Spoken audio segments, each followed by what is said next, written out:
آئیے سنتے خود کو بھولنا کیا ہے۔ اللہ پاک قرآن پاک میں فرماتا ہے اس سے بڑھ کر ظالم اور کون ہوگا جو نسی ما قدمت یداہ، ان اعمال کو بھول جائے جو اس کے ہاتھوں نے آگے بھیجے ہیں۔ پارہ نمبر 15 سورۃ کہف آیت نمبر 57۔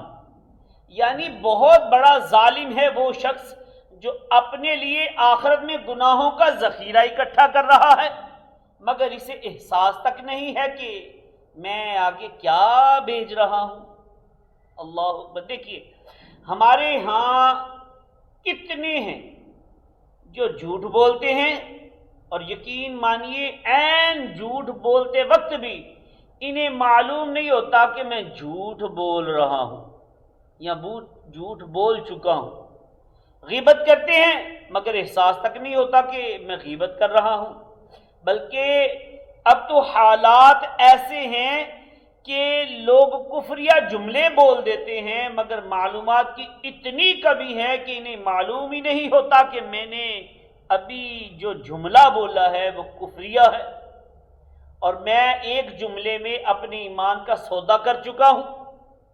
یوں ہی مزید غور کیجئے کتنے ایسے ہیں جو نماز قضا کرتے ہیں مگر ان کو گناہ کا احساس تک نہیں ہوتا، اور ماہ رمضان کا پورا مہینہ روزے نہیں رکھتے مگر مجال ہے کہ ان کے چہرے پر کوئی شرمندگی نظر آ جائے، گالیاں بکتے ہیں اور کہے لگا رہے ہوتے ہیں۔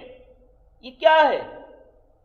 اللہ پاک فرماتا ہے نسی ما قدمت یداہ، ان اعمال کو بھول جائے جو اس کے ہاتھوں نے آگے بھیجے ہیں۔ یعنی یہ بہت بڑا ظالم ہے جو اپنے گناہوں کو بھول جاتا ہے۔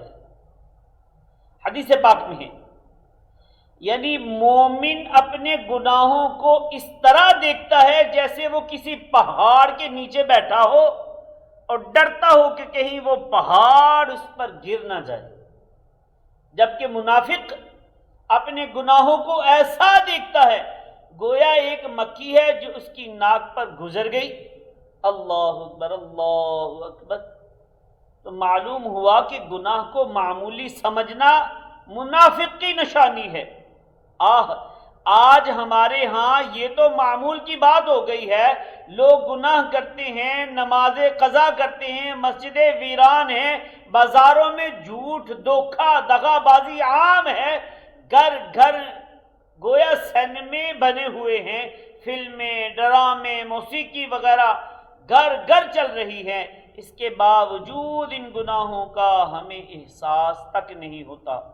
علماء کرام فرماتے ہیں بندے سے جب گناہ ہو اور وہ اسے معمولی نہ سمجھے، بہت بڑا گناہ خیال کرے اور اللہ پاک سے ڈر جائے تو ایسا گناہ رب کے حضور چھوٹا ہے، یعنی اس کے اس خوف اور ڈر کے سبب وہ گناہ بخش دیا جاتا ہے۔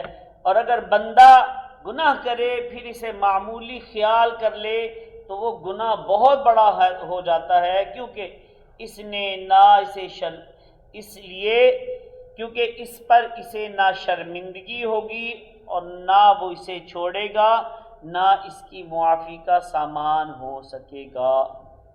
صلو علی الحبیب۔